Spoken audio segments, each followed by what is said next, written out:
Pernahkah kamu bertanya-tanya kenapa ada orang penghasilannya biasa saja tetapi hidupnya terlihat tenang?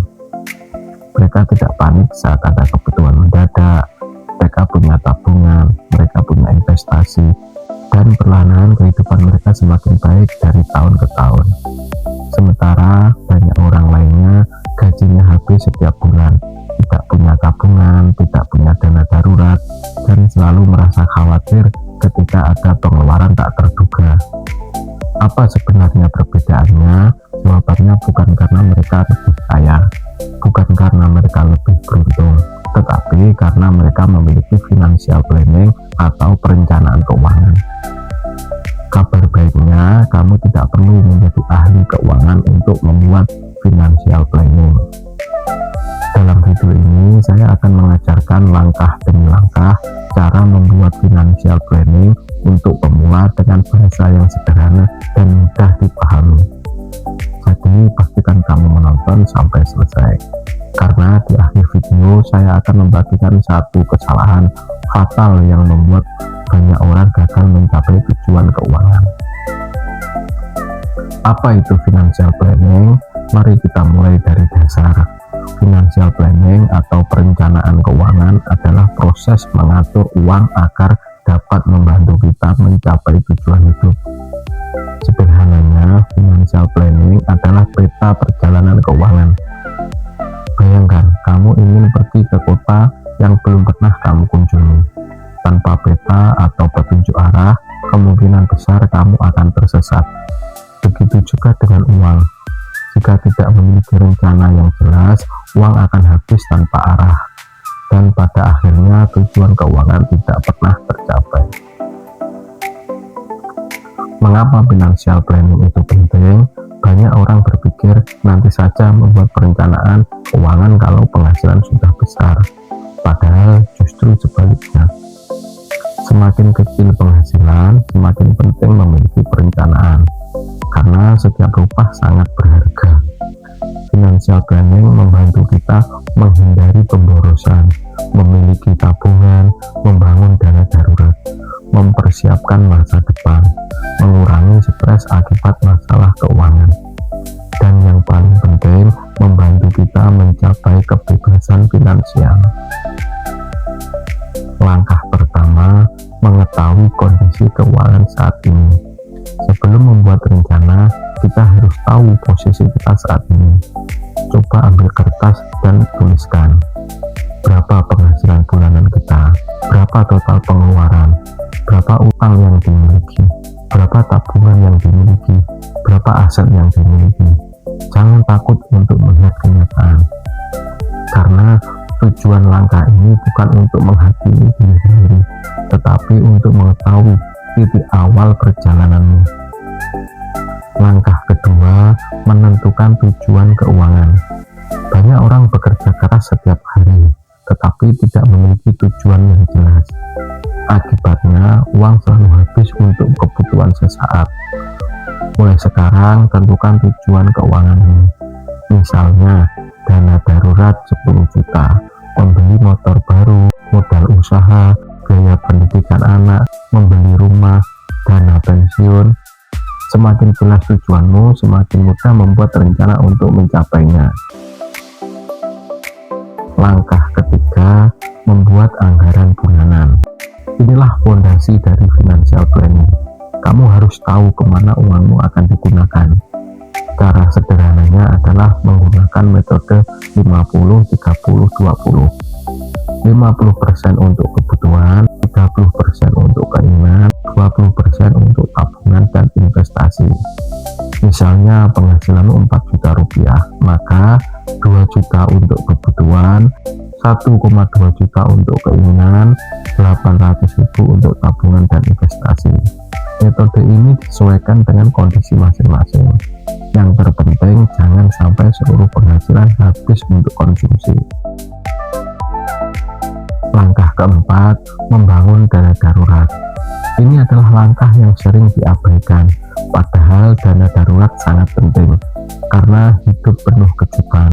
Motor bisa rusak, bisa sakit, bisa kehilangan pekerjaan, atau ada kebutuhan keluarga yang mendadak. Jika tidak memiliki dana darurat, biasanya orang akan berhutang. Karena itu, bangun dana darurat secara bertahap. Target idealnya adalah 3-6 kali pengeluaran bulanan.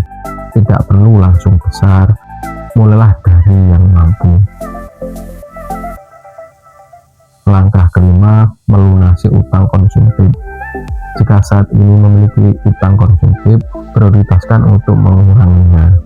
Utang konsumtif adalah utang yang digunakan untuk membeli barang yang nilainya terus turun. Contohnya gadget, barang mewah, belanja yang tidak penting. Semakin besar cicilan, semakin sedikit uang yang bisa digunakan untuk menabung dan berinvestasi. Karena itu, buat strategi pelunasan utang secara bertahap. Langkah keenam, mulai berinvestasi. Setelah memiliki dana darurat, langkah berikutnya adalah investasi. Banyak orang takut berinvestasi karena mengira harus memiliki modal besar. Padahal sekarang ini investasi bisa dimulai dengan nominal yang relatif kecil, bisa mulai dengan angka 10.000. Tujuan investasi adalah membuat uang bekerja untuk kita. Karena jika hanya menabung, nilai uang akan tergerus inflasi. Mulailah belajar sedikit demi sedikit. Fokus pada pemahaman, bukan keuntungan cepat. Langkah ketujuh, menambah sumber penghasilan. Financial planning bukan hanya tentang menghemat uang, tetapi juga tentang meningkatkan pemasukan. Bayangkan dua orang memiliki pengeluaran yang sama. Orang pertama hanya memiliki satu sumber penghasilan. Orang kedua memiliki 2 atau 3 sumber penghasilan. Siapa yang lebih cepat mencapai tujuan keuangan? Tentu jawabannya orang kedua. Karena itu, mulai mencari peluang tambahan. Misalnya, berjualan online, freelancer, menjual produk digital, jasa konsultasi, atau usaha kecil yang sesuai kemampuan. Langkah ke-8, melindungi keuangan dengan asuransi. Banyak orang menabung bertahun-tahun, tetapi tabungannya habis karena biaya kesehatan yang besar. Inilah alasan perlunya perlindungan keuangan. Tidak semua orang harus memiliki semua jenis asuransi. Namun, memahami pentingnya perlindungan finansial adalah bagian dari financial planning yang baik, terutama jika sudah memiliki keluarga yang bergantung pada penghasilanmu. Langkah ke-9, evaluasi setiap bulan. Financial planning bukan pekerjaan sekali selesai. Kondisi keuangan akan terus berubah. Karena itu, lakukan evaluasi secara rutin. Setiap akhir bulan, tanyakan, apakah pengeluaran bulan ini sesuai rencana? Apakah target tabungan bulan ini tercapai? Apakah ada pengeluaran yang bisa dikurangi lagi? Apakah ada target baru yang perlu dibuat? Dengan evaluasi rutin, rencana keuangan akan terus berkembang menjadi lebih baik.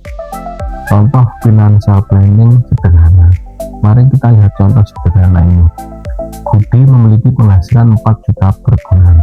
Ia memiliki tujuan: yang pertama, dana darurat 12 juta. Yang kedua, modal usaha 10 juta. Yang ketiga, investasi jangka panjang. Setiap bulan ia melakukan pembagian 2 juta kebutuhan, 800.000 tabungan dan dana darurat, 500.000 investasi, dan 700.000 keperluan lainnya. Awalnya hasilnya tidak terlihat, tetapi setelah 1 tahun ia mulai memiliki tabungan dan investasi yang terus bertambah. Inilah kekuatan financial planning. Perubahan kecil yang dilakukan secara konsisten menghasilkan hasil besar dalam jangka panjang. Kesalahan fatal dalam financial planning. Seperti yang saya janjikan di awal video, ada satu kesalahan besar yang membuat banyak orang gagal, yaitu tidak konsisten.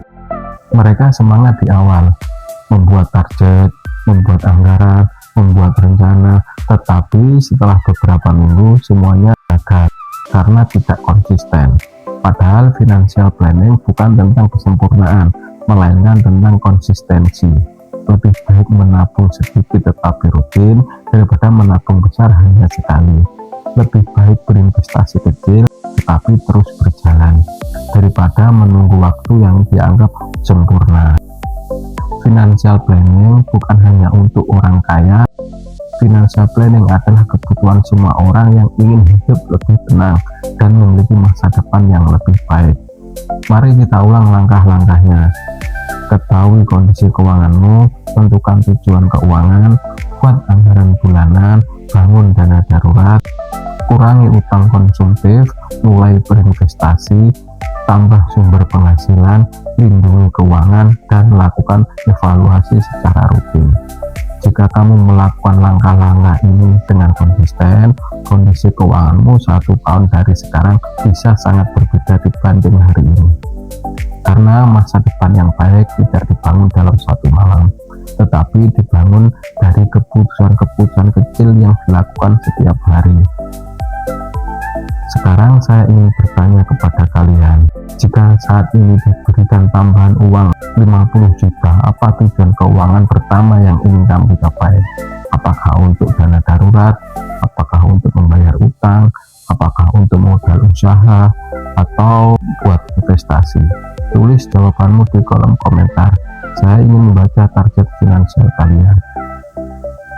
Jika video ini bermanfaat, jangan lupa tekan tombol like agar lebih banyak orang bisa belajar mengelola keuangan dengan lebih baik. Bagikan video ini kepada teman, pasangan, atau keluarga yang ingin memperbaiki kondisi keuangannya. Dan jangan lupa subscribe serta aktifkan lonceng notifikasi agar tidak ketinggalan konten tentang keuangan pribadi, investasi, cara menabung, strategi bebas utang, dan langkah membangun kekayaan dari nol.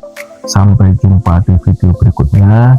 Ingat, orang yang gagal merencanakan keuangannya secara tidak sadar sedang merencanakan kesulitan keuangannya di masa depan. Terima kasih sudah menonton.